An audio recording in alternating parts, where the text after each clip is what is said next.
Well, it's 21-6 fishing out here on a sturgeon keeper day.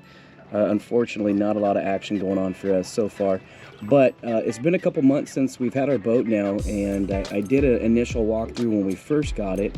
And I thought today would be a good idea to kind of give you guys my impressions on the way that I have my boat set up, some things I like, some things I don't like. Just in case anybody out there is considering getting an Alumaweld of any kind, but we have the Alumaweld Columbia 23 foot. So I'm going to take you through the boat and kind of walk you through what we did and how we rigged things up, and give you my thoughts on that. Hope you enjoy it.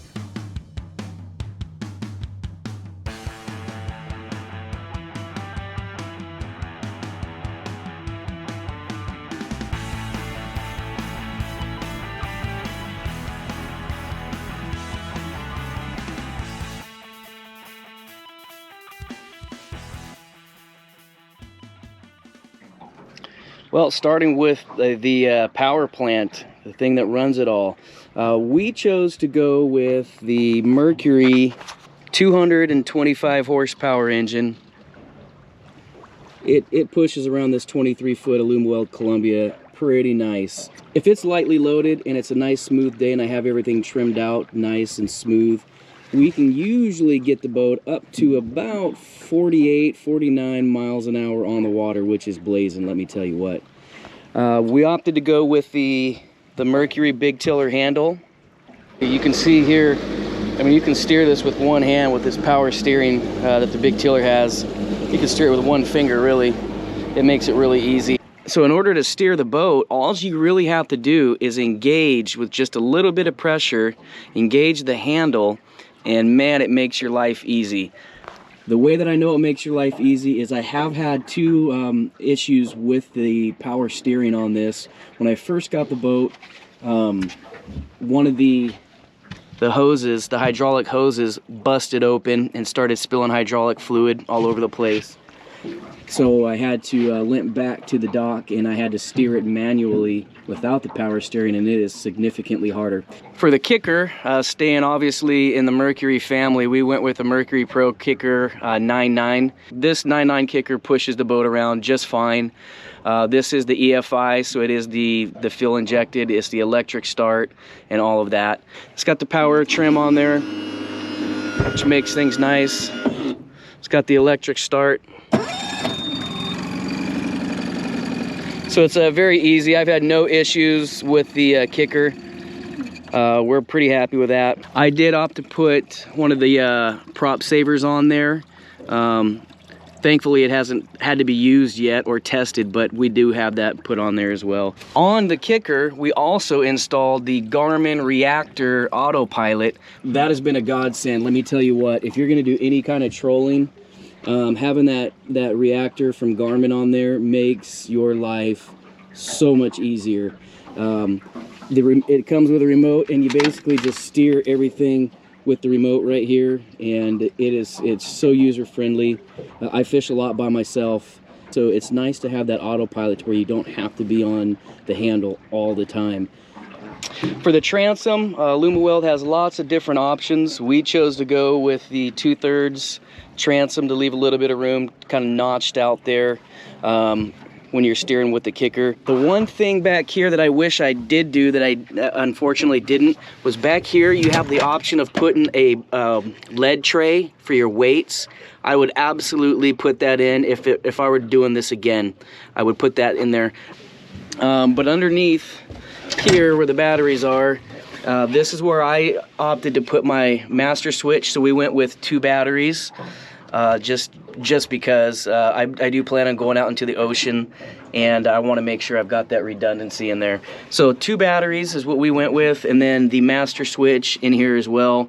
And of course this is the hydraulic pump in here for your big tiller power steering, hydraulic steering. So that's what we did back here, and I'm pretty happy with that.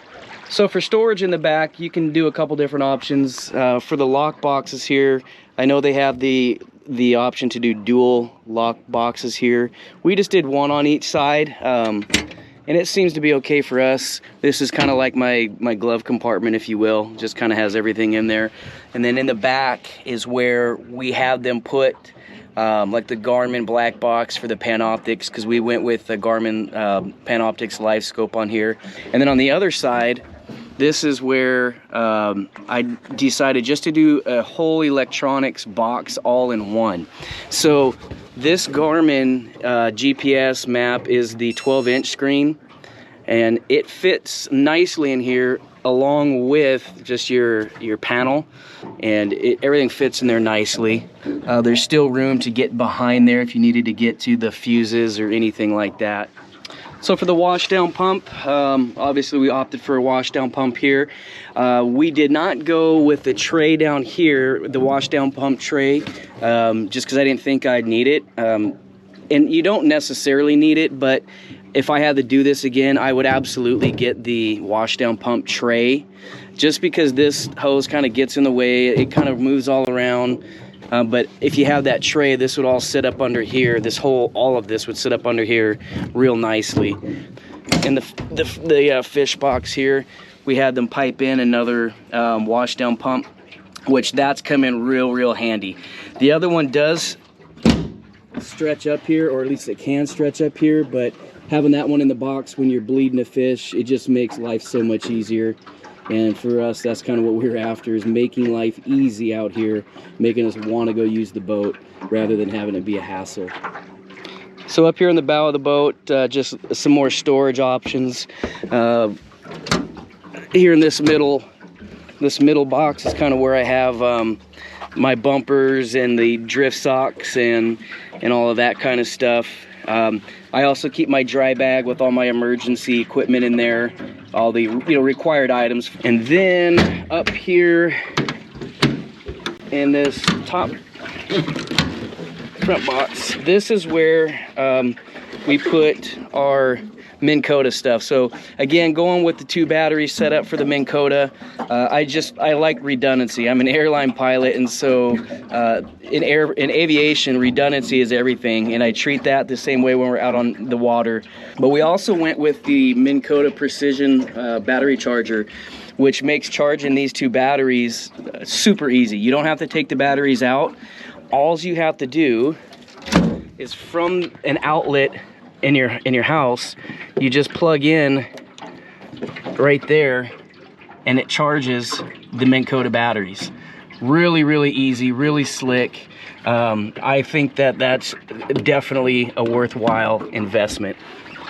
And then up here, just another little storage box up here. I keep my throw flotation device and some other ropes and things like that. Starting up here at the bow again with the anchoring system, this is all fish fighter.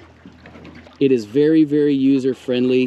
What we opted to go with here is this the quick change mount and puck. So on here right now I have my anchor nest. At home I have my Minn Kota, but it's as simple as taking this pin out and then pulling this out. I can't do it now because I'm on anchor. This whole unit, everything right here comes straight off, and then the Minn Kota is on another one of these black mounts, and it just drops right back in, and you pin it in place, and you can have this changed in a matter of 2 minutes to go from anchor to Minn Kota. It's very easy. We went with of course the buoy ball pulling system. As far as that goes, we got the fish fighter anchor nest here. What I did with that is the anchor nest bag does have flotation in it, but I think kind of most people put an extra little flotation buoy on there just to help, and then also it's easier to grab. So we did that. Definitely go with 300 feet of rope. Don't go with half of that, the 150. Do yourself a favor, just go with the 300 from the beginning, and you won't have to worry about getting any more rope after that. The other thing, Alumaweld comes with these kind of bow chocks or bow hooks. I'm not a fan of these. It works well when you're anchored and you want to adjust how you're anchored as far as where the back of the boat's going. But when you pull up this anchor ball, you want to try to keep the rope away from your boat as much as possible. and there's no real good way to do it with these hooks from Alumaweld. If I had to do it again, I would not have them put these hooks on, and I would just go ahead and get the bow chocks like you see Fish Fighter has. Those just look so much more easy as far as pulling up your anchor. So that's definitely one thing that I would consider. So unless you guys know a better way to do this, the only thing that I've found to do is to kind of tie off to both of these cleats, or these bow hooks, before I tie off here. That's the only way that I can keep the rope far enough away from the boat. Otherwise, that rope just comes flying in, and you've got to make sure you have everything off of the rail.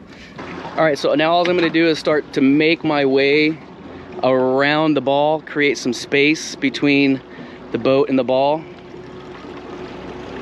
And I'm not going to go super fast. I'm just going to go just fast enough to create some tension on the ball so it pulls that anchor up off of the bottom.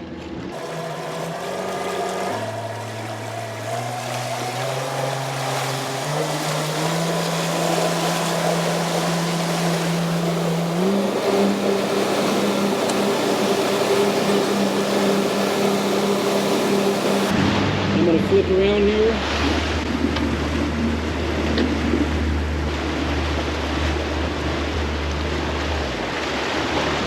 Throw it into reverse so we don't run over the line. So now your person up front is going to unhook from the cleats and just start taking slack, just nice and slow. You just work your way back towards the ball. Right, the ball should have pulled the anchor up most of the way. Big thing, as always, is don't get the rope wrapped around your feet. Here comes the ball. There's the anchor.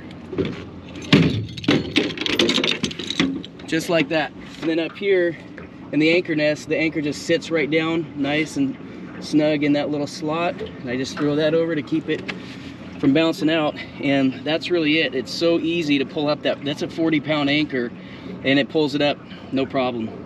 So Fish Fighter anchor nest, it works really good. And we went with our Fish Fighter products for the rod holders and the rail system. We chose to go with the setup that allows for you to have your weights fit, your cannonball weights fit nicely in there, your bait or whatever fits nicely in here.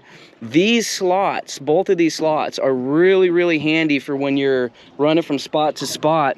Your short bus flashers fit nicely down in there, and your poles clip right in here. This whole system is just so user-friendly. You've got everything on a slider here. I've got mine cinched down pretty good, so I'm not going to slide it because I like them right where they're at. But this little quick change system makes your life so much easier because you can get your rod holders in and out. You can put whatever, a lot of accessories you can do with that. Here is one of the extenders that I have for my bow rods, just to get them out away from the boat a little bit more. And then we went with the Fulby Juniors for the rod holders. For us, this has worked perfectly. But if you look just how easy this is, all you got to do is pull that out of its clip, drop that down in, clip it in place. Now that is locked in. Super, super easy. Very user-friendly. The Fulby Juniors hold every single pole that we've put in there. It holds them. So Fish Fighter products, again, I'm not endorsed. I'm not paid. I'm not sponsored or nothing. It's just my opinion. It's worked really, really well paired up with the Fulby Juniors. A couple of the other little minor features that we added. So the boat comes with cleats that are, it's hard to see, but they're up underneath the rail system here in the gunnel. I wanted better access than that, so I installed these pop-up cleats. I had 4 installed, obviously 2 on each side, but these pop-up cleats work really, really nice because you just push a button and they come right up. They're sturdy. They just clip right back down so they're out of the way, so when you're netting a fish, it's no problem there. This is actually... So back here on this little rail here, this is actually a pole holder, a Fish Fighter pole holder. But I've turned it into just kind of keeping my, got the scissors and pliers and whatnots right there. Just, I don't know, that's just what it turned into. Makes it nice and easy. The other thing, when you're buying any of the sliders for the fish fighter stuff, there's 2 different sizes. Keep that in mind, because the rails back here are a lot thinner than the side rails. So there's 2 different sizes as far as where you may put accessories. For example, I've got my 5th holder back here, so when there's 4 people in the seats and I want to run my pole, I just run it right straight off of the back here. That works out pretty nice. Lots of different ways to do it, but this little, just, I don't even know what it is, a supply caddy, $2, but it just so happens to fit. It's got this little slot in it. It just so happens to fit and hang right there. And that's where I keep my scents and everything. It's just much easier to clean that out when it gets nasty. That wasn't intentional. That was just something we stumbled upon that ended up working out pretty good. So I'm not sure how well this is going to turn out, but I just wanted to kind of walk you through the Garmin GPS map. This is the 12-inch. It's not touchscreen. I did not want to do the touchscreen simply because my hands in the boat are usually nasty with God only knows what on there, and I just didn't want to get the screen all messed up.